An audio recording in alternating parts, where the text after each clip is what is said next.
പരാതി CM-ന് നേരിട്ടാണ് കിട്ടിയിരുന്നത്. ആ പരാതി രാഷ്ട്രീയ പ്രേരിതം എന്നാണ് ഇപ്പോൾ KPCC പ്രസിഡന്റ് പറയുന്നത്. രണ്ടാമത്തെ പരാതി KPCC അല്ലേ കൊടുത്തത്? എന്നാണ് KPCC പ്രസിഡന്റ് പറഞ്ഞിരിക്കുന്നത്. അതിന് പിന്നിൽ ഒരു ഗൂഢാലോചന അദ്ദേഹം തെരഞ്ഞെടുപ്പ് ദിവസം അദ്ദേഹത്തിന്റെ പ്രസ്താവന. അതൊക്കെ ഇവിടെ കാണേണ്ട ഒരു കാര്യം, ഈ പറയുന്ന കോൺഗ്രസിലെ പരസ്യമായി പറയാൻ പറ്റുന്നൊരു കാര്യമല്ല, എങ്കിലും നിങ്ങൾ ചോദിച്ചുകൊണ്ട് പറയാതിരിക്കാനും പറ്റുന്നില്ല. ഈ പറയുന്ന സ്ത്രീലമ്പടന്മാർ എന്താണ് കാട്ടിക്കൂട്ടുന്നത്? നിങ്ങൾ വന്ന തെളിവുകളും ഇതിന് ഇരയായ ആളുകൾ പ്രകടിപ്പിച്ച ആശങ്കകളും പരിശോധിച്ചാൽ കാണാൻ കഴിയുന്നത് എന്താണ്?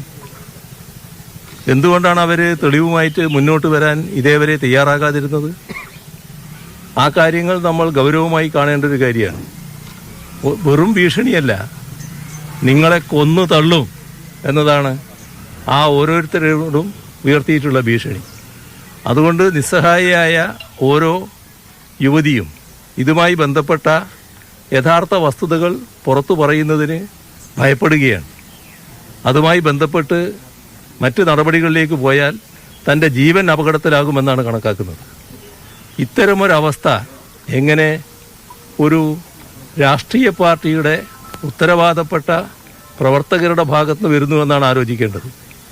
ഇതുമായി ബന്ധപ്പെട്ട് നിരവധിയായ പ്രശ്നങ്ങളാണ് ഉയർന്നു വന്നുകൊണ്ടിരിക്കുന്നതെന്ന് കാണണം.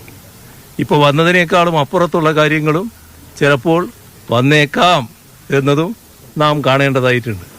അങ്ങനെയുള്ള ഒരു ക്രിമിനൽ സംഘം, യഥാർത്ഥ ലൈംഗിക വൈകൃത കുറ്റവാളികൾ, അവർ നാടിന് മുന്നിൽ വന്ന് വെൽ ഡ്രാഫ്റ്റഡ് എന്നൊക്കെ പറഞ്ഞുകൊണ്ട് ന്യായീകരിക്കാൻ ശ്രമിച്ചാൽ അതൊന്നും പൊതുസമൂഹം അംഗീകരിക്കില്ല എന്നവർ കണ്ടോളണം.